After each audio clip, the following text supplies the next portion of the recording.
नमस्कार दर्शकों, मैं प्राची राय आप सभी का स्वागत करती हूँ एशियन स्काई न्यूज में। आखिर क्यों कहा स्वामी अभिमुक्तेश्वरानंद ने सबसे बड़ा घात विश्व घात होता है, आइए विस्तार से जानते हैं। ज्योतिर्मठ के शंकराचार्य स्वामी अभिमुक्तेश्वरानंद ने सोमवार को महाराष्ट्र के पूर्व मुख्यमंत्री उद्धव ठाकरे से मुलाकात की। उद्धव ठाकरे से मुलाकात के बाद उन्होंने महाराष्ट्र की राजनीति पर बड़ा बयान दिया है। उन्होंने बयान देकर महाराष्ट्र की सियासत पर हलचल मचा दी है। अगले कुछ ही महीनों में महाराष्ट्र के विधानसभा के चुनाव होने हैं। उन्होंने उद्धव ठाकरे के पक्ष में बयान दिया है। लोगों का मानना यह है कि वो उनके पक्ष में विधानसभा के लिए वोट मांगने आए थे। शंकराचार्य ने कहा कि हम सब लोग हिंदू धर्म का पालन करने वाले लोग हैं। हमारे यहाँ सनातन धर्म की भावना बताई गई है। सबसे बड़ा पाप विश्वघात बताया गया है और उद्धव ठाकरे के साथ विश्वघात हुआ है। इसी बात की पीड़ा बहुत सारे लोगों के मन में है। हम सबके मन में इस बात की पीड़ा है कि उनके साथ विश्वघात हुआ है। जब तक वो दोबारा महाराष्ट्र के सीएम नहीं बन जाते तब तक ये पीड़ा दूर नहीं होगी। उन्होंने आगे कहा कि जो विश्वघात करे वो हिंदू नहीं हो सकता, जो विश्वघात सह ले वो हिंदू है। लोकसभा चुनाव परिणाम बता रहे हैं ठाकरे के साथ विश्वघात हुआ है और वहीं पूरे महाराष्ट्र की जनता इस बात से पीड़ित है। सबके मन में इस बात का दर्द है। चुनाव में इस बात का पता भी चल चुका है। अब तो यह बात भी प्रमाणित हो चुकी है कि महाराष्ट्र की जनता इस बात को मानती है कि उद्धव ठाकरे के साथ विश्वघात हुआ है। इसी बात की पीड़ा बहुत सारे लोगों के मन में है, तो आज हम यहाँ पर उनके अनुरोध पर आए। उन्होंने स्वागत किया।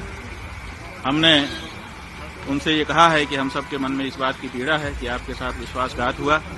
जब तक पुनः महाराष्ट्र के मुख्यमंत्री की कुर्सी पर आप विराजमान नहीं हो जाते तब तक हम लोगों के मन का ये जो दर्द है, ये पीड़ा है, ये दूर नहीं हो सकती है। तो उन्होंने कहा है कि जैसा आप लोगों का आशीर्वाद होगा हम करेंगे। देखिए, किसका हिंदुत्व असली है तो ये जानना पड़ेगा कि जो विश्वासघात करे वो हिंदू नहीं हो सकता है। जो विश्वासघात सह ले वो तो हिंदू होगा, क्योंकि उसके साथ विश्वासघात हुआ है। तो जिन लोगों ने विश्वासघात किया वो कैसे हिंदू हो सकता है? भाई, हम कह रहे हैं कि उद्धव ठाकरे जी के साथ विश्वासघात हुआ है। अब इसी में आप समझ लीजिए, पूरे महाराष्ट्र की जनता इस बात से पीड़ित है। सबके मन में इस बात का दर्द है। चुनाव में इस बात का पता भी चल चुका है।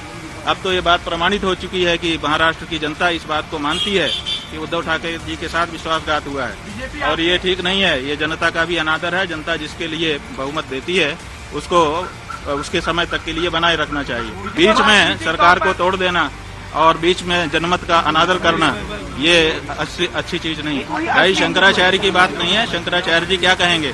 जो सच होगा तो वही तो कहेंगे। हमें राजनीति से लेना देना नहीं है, लेकिन विश्वासघात तो हमारे यहाँ पाप बताया गया है। ये तो धर्म का मामला है ना, पाप और पुण्य।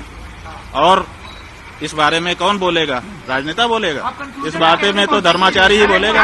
आपको बता दें कि उन्होंने कहा कि नरेंद्र मोदी हमारे दुश्मन नहीं है। इससे पहले शनिवार को मुंबई में अनंत अंबानी और राधिका मर्चेंट के शुभ आशीर्वाद समारोह में प्रधानमंत्री नरेंद्र मोदी की ओर से उनका आशीर्वाद लेने पर शंकराचार्य ने कहा कि वह मोदी की शुभचिंतक हैं। हाँ, पीएम मोदी मेरे पास आए और प्रणाम किया। जो भी हमारे पास आएगा हम उसे आशीर्वाद देंगे। नरेंद्र मोदी जी हमारे दुश्मन नहीं है। हम उनके शुभचिंतक हैं और हमेशा उनके कल्याण की बात करते हैं। अगर वह कोई गलती करते हैं तो हम उन्हें यह बात भी बताते हैं। वह हमारे दुश्मन नहीं है। अब देखना यह है कि शंकराचार्य के इस बयान पर विधानसभा के चुनाव पर कितना असर देखने को मिलता है। अभी के लिए बस इतना ही। हमारे साथ जुड़े रहिए और देखते रहिए एशियन स्काई न्यूज।